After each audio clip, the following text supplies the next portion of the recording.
Saludos y bendiciones, y como prometimos aquí en Pura Palabra Media, hoy tenemos la primera entrevista de Agustín Laje en Puerto Rico. Para mí es una sorpresa que pudiéramos tenerlo a él aquí en el día de hoy, porque habían asignado un espacio para algunos, ¿verdad?, medios cristianos. Yo ese día me encuentro en las montañas de Utuado y hasta alquilé un helicóptero para tratar de llegar hasta acá y poder en un momento dado poderlo entrevistar, pero no se pudo, no pude organizarlo, así que pensé no lo vamos a poder tener.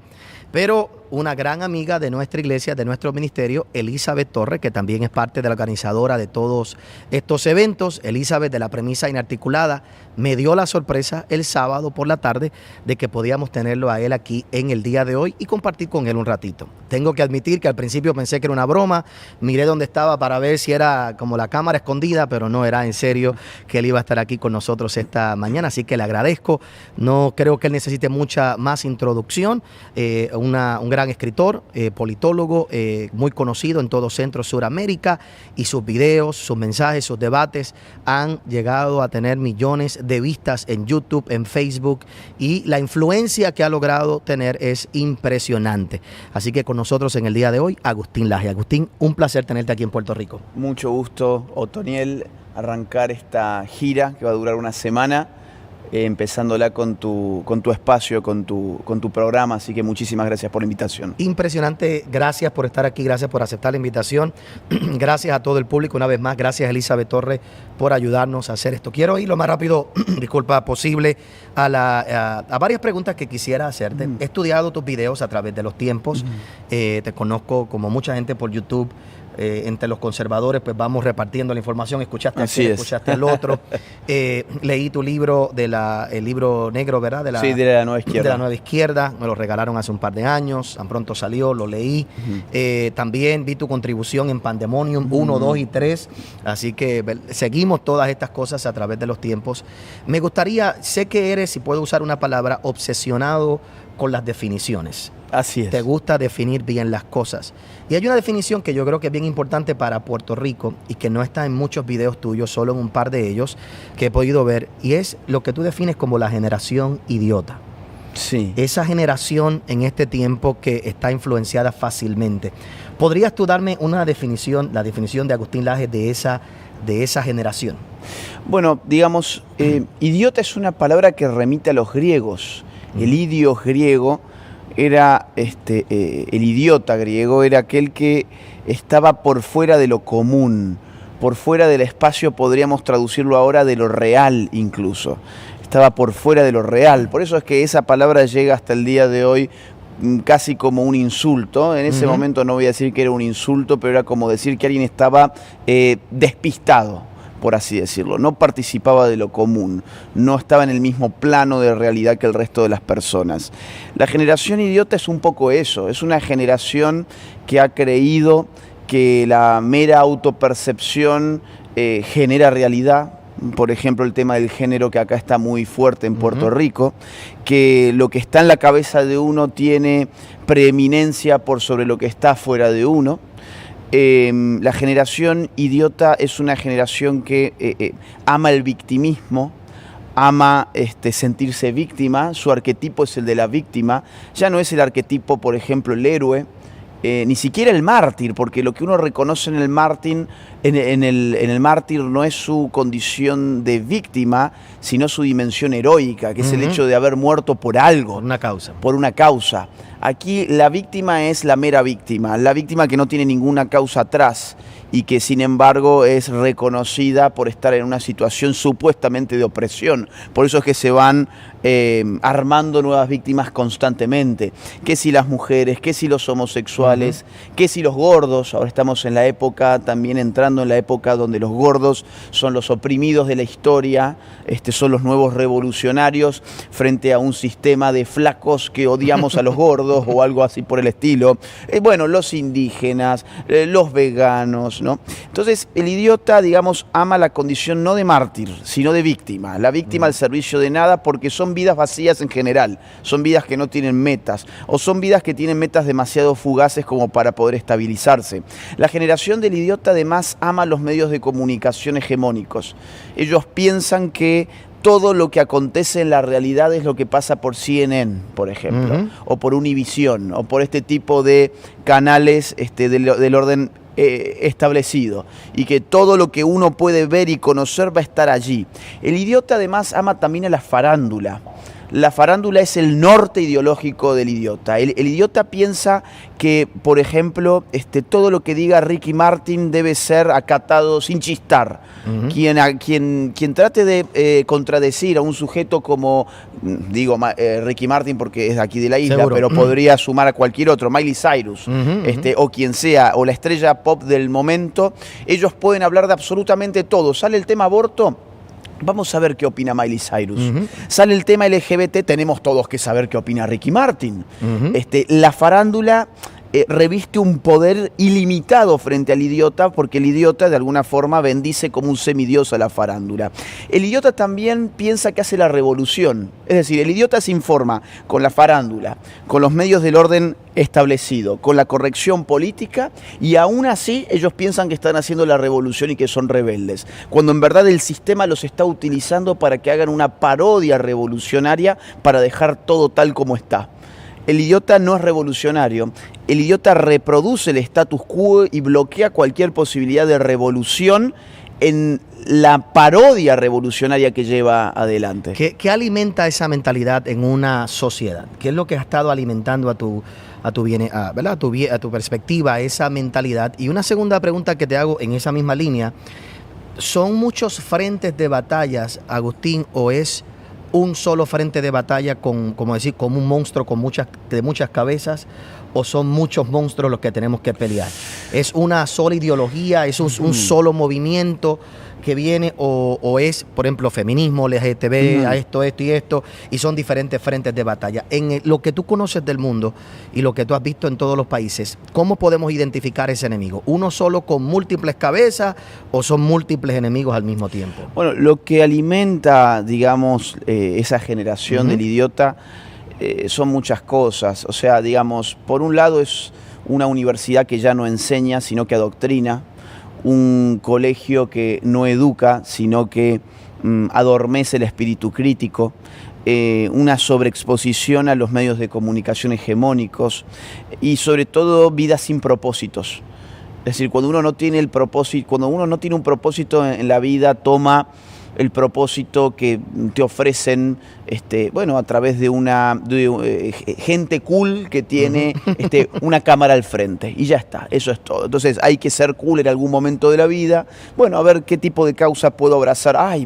Ser feminista me va a hacer parecer más inteligente frente a la gente, eso es clásico. Piensan que, por ejemplo, abrazando estas causas se muestran más inteligentes, o se muestran más empáticos, y son adolescentes eternos, digamos así. Ahora, si son varias cabezas de monstruos, si es un monstruo, a mí me gusta verlo como un monstruo que tiene muchas cabezas, porque se han articulado hegemónicamente las distintas causas. Por ejemplo, feminismo, LGBT, abortismo, indigenismo, ecologismo, todos esos ismos, y podemos sumar otros más. Ahora podríamos hablar también, como te decía recién, del gordismo, hablando sobre la farándula, una cantante de pop, Demi Lovato, que ella era, entiendo, cristiana, y después se rebeló contra su fe y abrazó primero el feminismo, después el LGBT, y creo que después el bisexual. Bisexual y ahora es no binaria. No binaria, y ahora además demandó a una compañía que ofrecía productos light, porque eso era para supuestamente estigmatizar a los gordos. A ver, yo aclaro por las dudas, no tengo ningún encono ni contra mujeres, ni contra homosexuales, ni contra personas que estén excedidas de peso. Yo he estado excedido de peso un montón de veces. Ahora, lo que sí yo estoy en contra es del victimismo, por el mero victimismo. Entonces son muchas cabezas, pero que habitualmente se manifiestan en las mismas personas. La causa feminista hubo un momento de la historia donde abrazó la causa LGBT, por ejemplo. Ese momento en términos filosóficos se encuentra, a mi juicio, en una pensadora llamada Monique Wittig de Francia en los años 80, y ese pensamiento de Monique Wittig, que va a desarrollarse durante los 90, va a ser casi un mandato compulsivo de la ONU en la Conferencia Internacional de Pekín del año 1995, donde se posiciona al feminismo frente a las causas LGBT. En el año 94, o sea, un año antes, en la Conferencia de Población de El Cairo, de la ONU, se puso al feminismo frente al abortismo. En esa misma época también se conjugaron todas estas causas en torno al tema ambientalista. Entonces, en verdad son distintas cabezas, pero yo creo que tiene una misma estructura. Esa estructura se la puede llamar de muchas formas. En clave ideológica se la puede llamar progresismo o nueva izquierda, como yo la llamo en el libro. Y en términos geopolíticos se la puede llamar globalismo. El nombre del monstruo es globalismo. ¿Por qué razón ahora mismito, si ya vemos históricamente los resultados negativos de estas ideologías, Agustín, que yo te he escuchado a presentar tus estadísticas, que es bien interesante cuando tú hablas de estadísticas, muchos de la gente con la que tú debates no pueden responder, no saben contestar porque no están ni preparados para eso, pero si históricamente ya nos hemos dado cuenta por los países que miramos, que han adoptado todo este tipo de ideología, que no es bueno para el país. Si vemos el socialismo que no es bueno, vemos que el comunismo no es bueno, que lo vemos, que la gente lo puede palpar. Tú has vivido y has visto y has ido a países que ves eso. ¿Por qué razón piensas tú que estas ideas todavía son tan populares? Si ya la historia dice que esto no funciona, ¿por qué razón estas ideas son tan populares en los tiempos que vivimos? A la izquierda siempre se la ha juzgado por sus intenciones. A la derecha se la ha juzgado por sus resultados. Ahora bien, los resultados de la derecha han sido mucho mejores que los resultados de la izquierda. Pero si uno compara las intenciones de la izquierda con los resultados de la derecha, te vas a querer ir por la izquierda. Exacto. Cuando vos me decís... Muy buena explicación, no esperaba esa. Pero muy buen análisis, muy buena explicación. Cuando vos me decís, tus interlocutores no manejan estadísticas, no las manejan porque ellos manejan intenciones. Entonces, si yo me pongo a contrastar intenciones con resultados, me voy a quedar siempre con las intenciones. El problema es contrastar resultados con resultados. Porque digamos, vivir en un mundo utópico, o sea, en un no lugar, no tiene mayor sentido. Y la izquierda ha tenido tan buen marketing, ha tenido tan buen marketing que ha sobrevivido al hecho de haber asesinado 100 millones de personas. Vos fíjate qué interesante, tenemos el fenómeno del nazismo en la primera mitad del siglo XX, donde se llevaron millones de vidas. Ahora, tenemos el ejemplo del comunismo, donde según ciertos estudios se han llevado más de 100 millones de vidas humanas, más de 100 millones de muertos ha generado el comunismo. Ahora, yo te invito a que salgas a la calle con una bandera nazi y no vas a durar un minuto. Ahora, yo te invito a que salgas a la calle con una bandera con la hoz y el martillo y no va a pasar absolutamente nada. O con el Che. O con la del Che, o con la camiseta del Che. Entonces, eso te habla del buen marketing que ha tenido la izquierda, que se explica por muchos factores. El factor más importante yo creo que es que el mundo académico ha sido tomado por las izquierdas.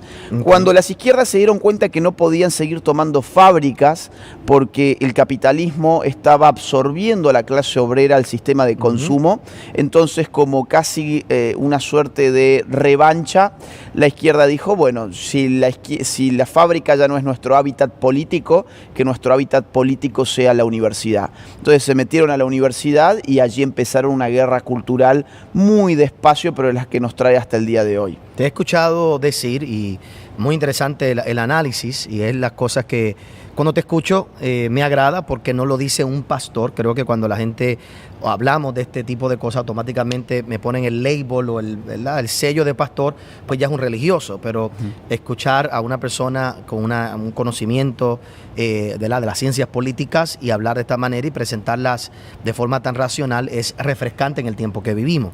Pero hablando ahora por un momento en el aspecto, si puedo decir así, religioso o cristiano, te he escuchado decir en algunas ocasiones, una o dos veces en todos los videos que he visto tuyos, que la iglesia evangélica ha sido en este tiempo un frente de batalla muy duro contra todas estas ideologías. Así es.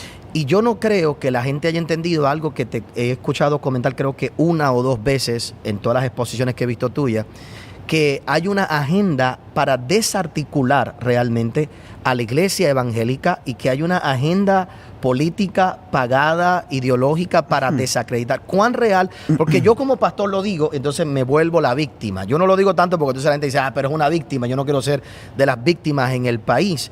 Pero volvemos. ¿Es verdad eso? ¿Es real o no es real que hay una agenda en contra de la iglesia como tal? Mira, a mí me gusta hablar con datos sobre la mesa, para que no queden como meras especulaciones y que la gente no vaya a creer, no, estos son teorías de la conspiración, porque vos viste que la gente cuando no acuerda con algo, pero no sabe cómo refutarlo, lo primero y único que dice es teoría de la conspiración. No, ok, vamos a poner los datos sobre la mesa. Voy a poner puntualmente un dato, habría muchos para poner, pero el tiempo es tirano, entonces vamos a poner uno. Bueno, Fundación Ford, ¿sí? La Ford Foundation, una de las fundaciones más importantes de los Estados Unidos, ligado al Partido Demócrata de la izquierda norteamericana. Ustedes pueden consultar su sitio en internet. Ha sido una de las financistas, por ejemplo, de Black Lives Matter. Y la Ford Foundation tiene una base de datos de grants, o sea, de becas, donaciones. Ustedes pongan allí la Universidad de Columbia en esa base de datos. Van a encontrar que a la Universidad de Columbia le han donado alrededor de $27 millones recientemente. De esos $27 millones, una buena porción va directo a un proyecto llamado Transnacionales de la Fe.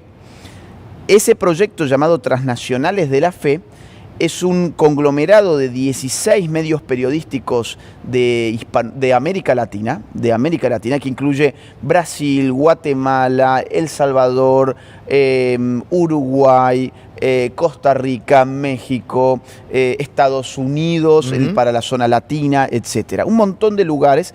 ¿Para qué? Para financiar 16 medios periodísticos y a periodistas puntualmente para que ataquen a las iglesias cristianas. Ese es el objetivo. Y hay eso se millones puede de dólares. Se puede encontrar en las páginas de internet. Eso se puede buscar en las páginas oficiales. Estamos hablando, claro, porque lo que puede empezar de otro lado, bueno, pero ¿qué página? Puede ser un invento. No. La página oficial de la Fundación Ford, en sus reportes financieros, ustedes buscan en la base de datos de financiamientos los proyectos de la Universidad de Columbia, y dentro de los proyectos de la Universidad de Columbia llegan a Transnacionales de la Fe, que es el proyecto que financia 16 medios latinoamericanos para atacar explícitamente a las iglesias cristianas en su defensa de la vida y la familia. ¿Por qué tú crees que la iglesia es tan amenazante para este grupo de personas? Y que la iglesia lo entienda, que los cristianos lo entiendan. ¿Qué amenaza tiene le hace un pastor a este tipo de ideologías? A ver, muchas. Vamos a ver. Actualmente se está conformando un nuevo orden. En este momento estamos viendo cómo se conforma un nuevo orden mundial. Ese nuevo orden mundial es un orden que tiende a ser un orden centralizado políticamente, pero fuera de la estructura del Estado-Nación. El Estado-Nación reclama lealtades nacionales. Las lealtades nacionales se componen de lealtades familiares. Las lealtades familiares son las que dan lugar a una organización social, por eso es que llamamos a la familia el núcleo fundamental de lo social o la célula básica de la sociedad. La iglesia ha mantenido esa estructura social. La iglesia cristiana ha apoyado la vida, ha apoyado la familia. La iglesia cristiana configura una cultura política incluso, aunque hay veces que los pastores o los curas piensan que no tienen nada que ver ellos con la política, sí que se configura una cultura política. ¿Por qué? Porque lo político reclama lealtades divididas. Te voy a poner un caso. Vamos a suponer, un médico cristiano es llamado por el Estado a hacer un aborto. Bueno, en tanto y en cuanto haya una iglesia en la cual él participa, ese médico se da cuenta, oiga, no, yo por mi creencia no voy a hacer un aborto, tengo mi derecho a objetar conciencia. ¿Qué pasa si yo borro de toda esta ecuación que acabo de armar a la iglesia? La iglesia. Borro a la familia. ¿Qué pasa si yo borro esas dos instituciones sobre todo? Se pierden las lealtades familiares, las lealtades religiosas, se desarman las lealtades nacionales y me queda el individuo totalmente desprotegido frente al Estado. La idea de yo tengo que objetar o yo puedo objetar conciencia por mis creencias deja de tener sentido. Yo tengo que hacer todo lo que la autoridad política me dicte. Entonces el poder, en vez de dividirse, se unifica, se centraliza. Y peor todavía, no se está centralizando dentro de los estados, se está centralizando por fuera de los estados en entidades que nosotros no controlamos. Las ONGs, por ejemplo, las que hablábamos recién, y fundamentalmente las organizaciones internacionales con la ONU a la cabeza. Por eso es que la Iglesia es muy peligrosa para este proyecto y además la Iglesia defiende los valores tradicionales de Occidente. La idea de que, por ejemplo, una familia se compone de madre, padre e hijos, la idea de que, por ejemplo, hay una norma moral objetiva, que hay cosas que se deben hacer y hay cosas que no se deben hacer. Bueno, todo eso está bloqueando la construcción de ese orden, de ese nuevo orden mundial, y por eso la Iglesia hoy es su enemigo. Agradezco tu tiempo, no nos queda mucho más tiempo, quiero ser respetuoso con el tiempo que nos dieron, pero me gustaría hacerte 3 preguntas que creo que puedes contestar bastante rápido y corta. La más importante de todas en el día de hoy es, ya que conoces, sé que cuando vas a un país, estudias el país, conoces el país, conoces las estadísticas, y cada vez que te he visto en algún país nuevo donde vas, siempre te oigo hablar con mucha inteligencia dentro de esos países y el contexto del país. Vas a estar aquí en Puerto Rico esta semana, o ya está aquí en Puerto Rico esta semana. ¿Cuán frágil está nuestra sociedad en Puerto Rico? Si esa es la pregunta correcta. ¿Cómo tú ves Puerto Rico a nivel social con lo que está pasando? ¿Deberíamos estar en Puerto Rico realmente ocupados con todo este tipo de ideología?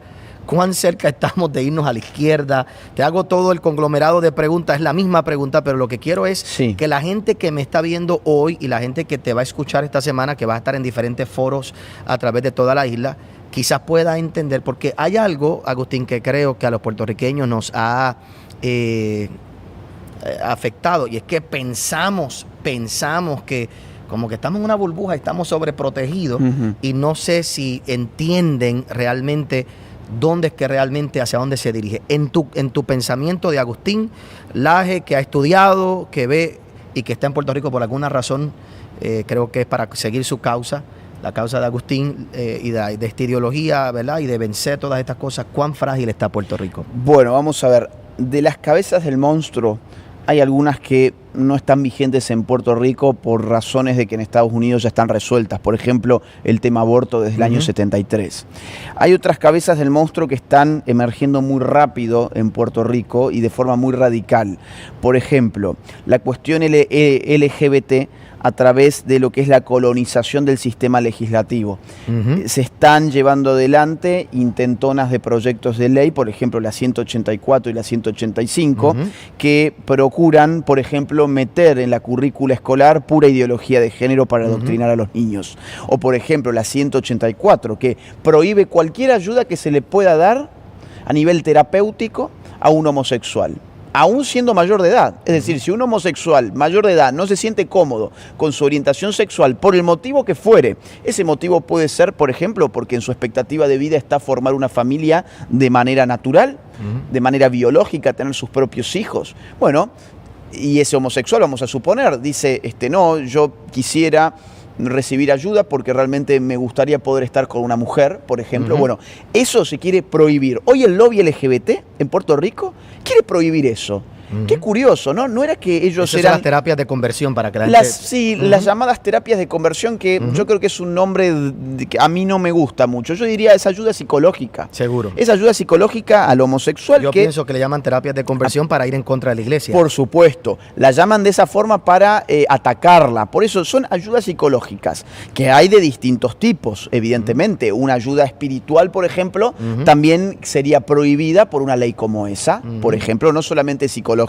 Entonces, Vos fíjate qué paradójico, ¿no? El lobby LGBT que dice que vos tenés que ser lo que vos quieras ser, que ellos son los reyes de la diversidad, de la tolerancia, la inclusión, que hay decenas de géneros entre los cuales vos podés escoger. Bueno, hay uno que no podés escoger, que es el heterosexual. Exacto. Ahí el lobby ya te dice, no, yo voy a escoger por vos. Y yo ahí te voy a prohibir que vos tomes cualquier tipo de ayuda, aún siendo mayor de edad, ¿sí?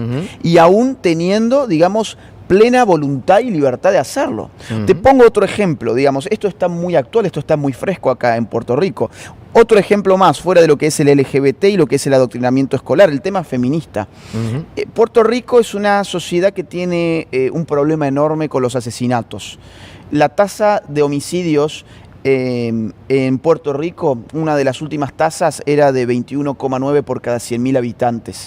La media mundial es de 7,2, es decir, ustedes están triplicando esa media. Es un problema gravísimo, generalmente vinculado con las drogas. Así es. Ahora bien, si nosotros registramos que esta es una sociedad que tiene un problema de violencia, pero nosotros seleccionamos astutamente ciertos casos de violencia, en este caso, por ejemplo, contra la mujer, para llenar los medios de comunicación de esos datos, para llevar adelante manifestaciones, para poner esto como prioridad en el Estado, estamos mirando el árbol y no el bosque. Estamos mirando el árbol y no el bosque, entonces no lo vamos a poder solucionar. Se va a politizar la idea de que hay una suerte de epidemia de hombres que salen a matar a las mujeres porque odian a las mujeres y hay una guerra de sexos, y frente a eso se levanta el feminismo y frente a eso te dicen hace falta derrocar al patriarcado a través de educación sexual en los colegios. Todo mentira, lo único que quieren es adoctrinar a los niños, porque si realmente quisieran solucionar el problema de la violencia contra la mujer,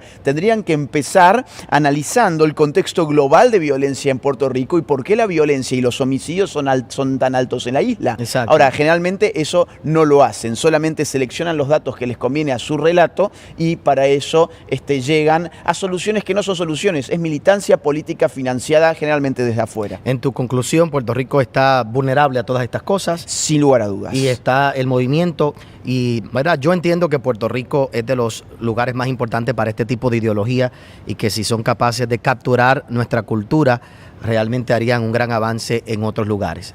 Me queda una simple pregunta más, simplemente para que me ayudes, porque hay algo muy bonito que escuché de ti, pero muy bonito, y creo que es muy bonito, porque también hay algo que la gente tiene que saber, Agustín. El pastor puede hacer algo. Aún políticos pueden hacer algo, influencers, politólogos, escritores podemos hacer algo, pero a lo último el padre es responsable, sí, la madre es responsable. Y los otros días te escuché decir una analogía que me pareció genial. No te la he querido copiar, pero por eso quiero que tú la digas para decir que tú la dijiste. Cópiela. No, pero darte el crédito, porque a mí me pareció genial, porque todo el mundo está obsesionado hoy con la vacuna. Sí. Y hablaste de vacunar a tus hijos. A mí me gustaría que me le explicaras. Yo ahora me apodero de esto por un momento y a los papás de mi iglesia, cómo yo vacuno a un hijo en contra de todas estas ideologías. Cómo como padre yo hago ese detallito de poner estas... Tú usas la analogía de la vacuna. Bueno, ya tú sabes la que yo quiero que le diga a la gente. Bien sencilla. Mira, si no le explico yo. No, súper sencillo. A ver, la lógica de la vacuna es que te introyecten un virus desactivado para que tu cuerpo genere anticuerpos. Así es. Es decir, así es como funciona la vacuna, por si alguien no lo sabía. Te meten un virus que está desactivado para que tu cuerpo lo identifique y genere sus anticuerpos frente a ese virus para que cuando el verdadero virus entre ya tengas ahí a tu ejército para repelerlo. Esa es la idea. Entonces el padre puede dar una vacuna ideológica a sus hijos. ¿Cómo? Introyectando un virus que no está activo. Entonces, ¿cómo se hace eso? Bueno, primero que nada, apagando Netflix un rato, apagando la televisión, dejando de hacer que la casa sea un hotel de paso. La casa es algo más que un lugar donde hay una cama y una mesa para comer y un televisor para ver. Los padres de familia tienen que empezar a hablar con los hijos, y hablar con los hijos no solamente de de la nada. Exacto. Hablar de temas importantes, temas sociales, temas políticos. Hay muchos padres que piensan, no, acá en mi casa no se va a hablar de política porque yo voy a mantener a mi hijo en una burbuja. No, tal burbuja no existe. Esa burbuja es una fantasía. Si tu hijo no habla con vos de política, lo va a hablar en la escuela con sus profesores que están pensados y puestos ahí para adoctrinar, lo va a hablar con sus compañeros, con sus amigos, va a absorber lo político a través de la televisión, a través de Netflix, a través de Disney World, de Disney Channel y de todo eso. Entonces, vacunar al hijo significa eso, sentarse con el hijo y decirle, mira, lo que estamos viviendo hoy en el mundo es esto, esta es la realidad del mundo, bienvenido al mundo. Primero que nada, te saco de esa burbujita en la cual te puse. Lo que te van a empezar a decir en todos lados es esto, el sexo se puede cambiar, los hombres odian a las mujeres. El padre y la madre deben introducir estas ideas correctamente, decirle, mira, esto es lo que te van a decir afuera. Ahí está el virus, pero desactivado porque quien lo está enunciando es un agente bueno, es el padre o es la madre, no es el verdadero virus. Entonces, claro, el padre y la madre le adelanta todo lo que ese niño va a escuchar, ¿no? Te van a decir que abortar es algo maravilloso porque lo hace, no sé, porque lo festeja Miley Cyrus. Te van a decir que el LGBT es una causa hermosa porque la defiende Ricky Martin. Te van a decir que el sexo se puede cambiar, que la sexualidad no depende de tu biología, sino de tu autopercepción, que los hombres odian a las mujeres, que los hombres son potenciales violadores. Te van a decir de todas estas cosas. Ahora bien, la verdad de todo esto, y ahí viene la vacuna, es esta y esta otra. O sea, se le contraargumenta contra ese virus. Inmediatamente que uno le da el virus, se lo desactiva con contraargumentos. Y probablemente el chico o la nena van a decir, ¿qué le pasó a mi padre? ¿Se volvió loco? ¿De qué me está hablando este tipo? Bueno, ahí está la vacuna que ya ingresó. Cuando el verdadero virus quiere ingresar, en el colegio, en la televisión o donde sea, ahí el niño o la niña se va a acordar, esto me suena. ¿De dónde me suena? Esto fue lo que me dijo mi papá o mi mamá. Mirá, tenían razón, no estaban locos. Y ahí que sale el contraargumento que le dio en su momento el padre o la madre. Ya lo preparaste. Ahora, no esperen a que tu hijo tenga 18 años. Esto hay que hacerlo cuando el chico, no sé, tiene 11, digamos, o es un poco más chico, ¿no? Porque a los 18 ya pasó mucho el tiempo. Agustín, sé que gracias primeramente por haber estado con nosotros. Tendría 500 preguntas más para hacerte.